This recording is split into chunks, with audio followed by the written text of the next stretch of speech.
And I touched on it in passing just now, but nuclear fusion is something that I think we all know would really unlock a different form of energy that's much, much more powerful for all of us. But it's been really hard. We've been working on nuclear fusion for more than half a century, and we still don't have it yet, at least not a commercially viable reactor. And so a big part of that is because there are materials challenges throughout the reactor.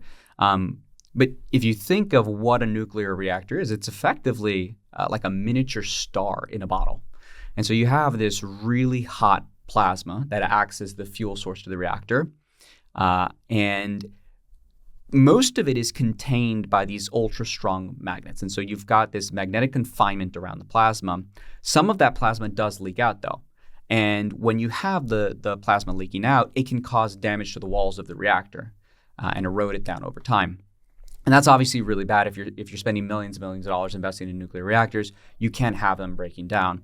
And so there's a critical component within the reactor called the diverter.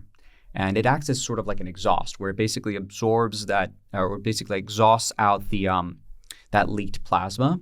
And so the diverter itself is getting constantly bombarded in this extreme environment where the plasma is hitting it. And so, to put it in perspective, I think the heat that the diverter is exposed to is something like 10 times hotter than a space shuttle is exposed to when it's coming back down to Earth. Wow. It's just unbearably intense environment. And so the diverter itself, of course, breaks down over time and erodes. And the materials that we have for the diverter right now, they just don't work. They don't last long enough to sustain the lifetime of a nuclear reactor.